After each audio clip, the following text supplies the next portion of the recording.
అండి ఇవాళ 5వ తారీఖు జూను. మా ప్రయాణంలో 6వ రోజు. మీకు తెలిసిందే కదా, మేము భీమశంకరాకి వెళ్తున్నాం. రోడ్డు ఏం బాగాలేదని చెప్పాను.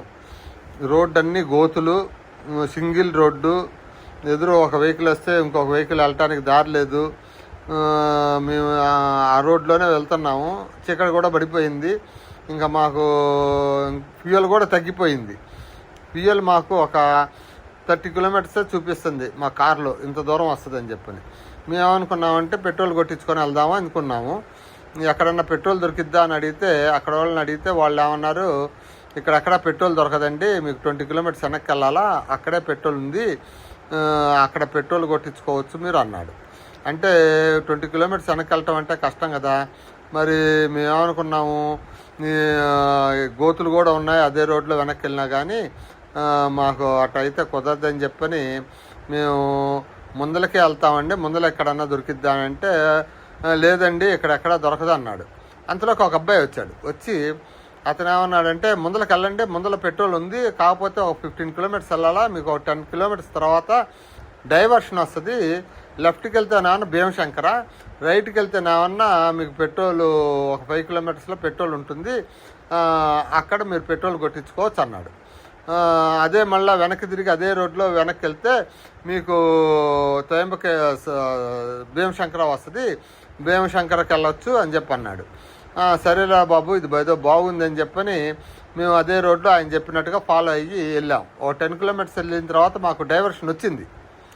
డైవర్షన్ వస్తే మేము లెఫ్ట్ చూస్తేనేమన్నా, కానీ రోడ్డు అయితే మహాభయంకరంగా ఉంది. అక్కడ దాకా వెళ్ళటానికి కూడా మాకు చాలా ఇబ్బంది పడిపోయాం.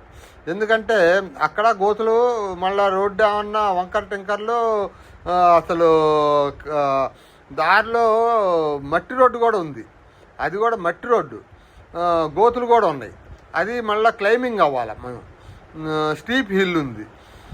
ఇది రోడ్డు చూస్తే మహా భయంకరంగా ఉంది అని చెప్పని అయినా కానీ వెళ్ళి 10 కిలోమీటర్స్ వెళ్తే మాకు డైవర్షన్ దగ్గర ఆగి లెఫ్ట్ భీమశంకర బోర్డుని చూసి, ఓహో ఇదే రోడ్డు, మనం రైట్కి వెళ్ళాలా అని చెప్పని అక్కడి నుంచి రైట్కి వెళ్ళాం.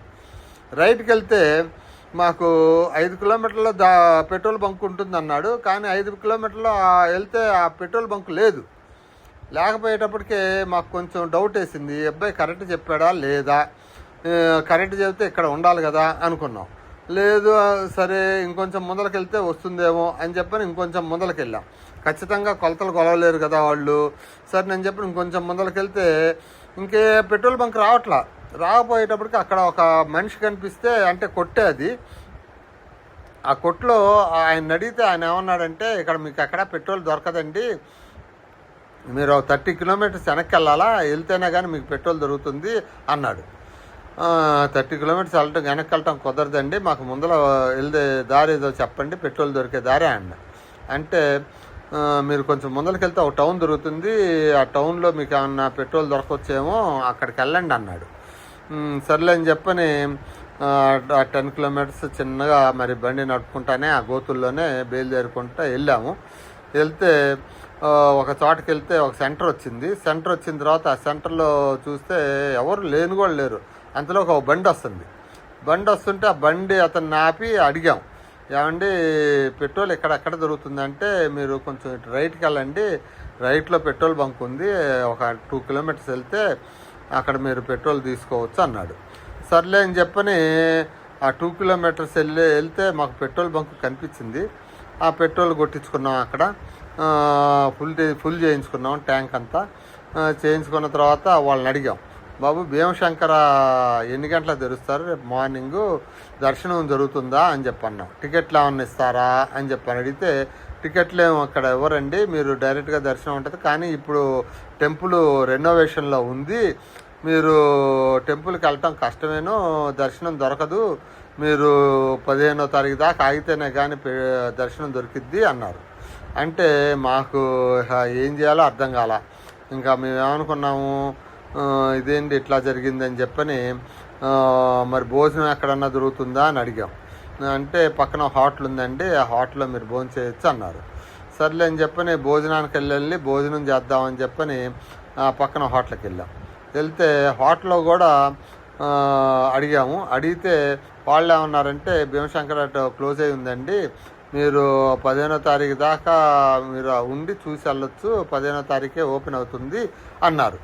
అంటే ఇది కుదరదు కదా, మనకి 15వ తారీఖు దాకా మనకి లేట్ అవుతుంది, మనం ఉండలేమని చెప్పని అక్కడ డిన్నర్ చేసేసి ఇక మేము పండుకోవటం ఎట్లాగా అని చెప్పని ఇక పండుకోవటానికి ఆలోచిస్తే ఇక్కడెక్కడ నా రూమ్స్ ఉన్నాయా దొరుకుతాయా అంటే రూమ్స్ ఇక్కడెక్కడా లేవండి, కొంచెం మీరు ముందరకెళ్తే ఇంకో టౌన్ వస్తుంది, ఆ టౌన్లో ఒక కళ్యాణ మండపం ఉంది, అక్కడ దాని కళ్యాణ మండపం దూరంగానే పెట్రోల్ బంక్ ఉంటుంది, అక్కడ ఎవరినైనా అడిగితే రూములు చూపిస్తారు, ఆ కళ్యాణ మండపంలో రూములు ఇస్తారు, మీరు రూములు తీసుకోవచ్చు అన్నారు.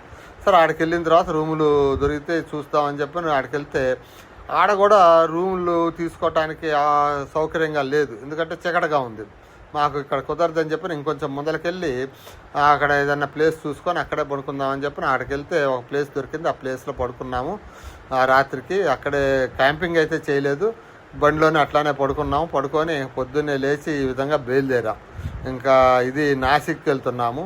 ఇది నాసిక్ రోడ్డు.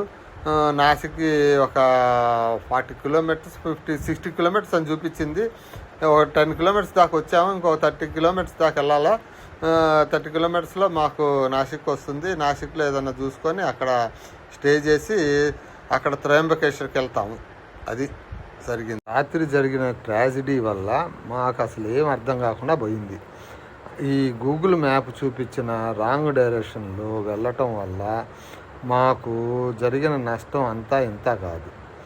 ఇప్పుడు మేము అక్కడ వాళ్ళని అడిగి ఈ హైవే ఎక్కడుందండి, హైవేకి ఎంత దూరంలో ఉంటుంది, మనం ఎంత దూరంలో ఉన్నామంటే ఈ హైవేకి ఒక 7-8 కిలోమీటర్ల దూరంలో ఉన్నారండి. ఇది నాసిక్ హైవే ఉంది, నాసిక్ అను పూణే హైవే ఇది. మీరు ఆ హైవేకి ఒక 10 కిలోమీటర్ల దూరంలో 7-8 కిలోమీటర్ల దూరంలో ఉన్నారు అన్నారు. సరేనని చెప్పని మేము అదే దిశగా వచ్చి ఈ హైవే ఎక్కామన్నమాట. ఆ హైవే ఎక్కి ఇప్పుడు ఈ హైవే మీదనే మనం నాసిక్కి వెళ్తున్నాం. మేము నాసిక్కి వెళ్ళి నాసిక్లో ఏమన్నా సైనిక్ రెస్ట్ హౌసెస్ ఉన్నాయా అనేది సెర్చ్ చేసి అక్కడ రూమ్ ఏదన్నా తీసుకోవటానికి అవకాశం ఉంటే కనుక రూమ్ తీసుకొని అక్కడ ఉండాలని నిర్ణయించుకున్నాం. అక్కడి నుంచి మేము త్రయంబకేశ్వర్కి వెళ్ళి జ్యోతిర్లింగం త్రయంబకేశ్వర్కి వెళ్ళి స్వామివారిని దర్శించుకొని ఇంకా అక్కడి నుంచి ఫర్దర్ షిరిడి వెళ్దామని ఆలోచిస్తున్నాం. ఎందుకంటే మనకి భీమశంకర ఇటు మిస్ అయిపోయాము. ఎందుకంటే భీమశంకర్కి వెళ్ళటానికి లేదు, మనకి అవకాశం రాలేదు. ఎందుకంటే అది టెంపుల్ రెన్యువేషన్లో ఉంది, ఎవరిని అలౌ చేయట్లేదు కాబట్టి దాన్ని మానుకున్నాము. మన దేవుడి నిర్ణయం ఏమో అది వదిలేసాము, ఇంకా దానికి మేమేమి ఆలోచించలేదు.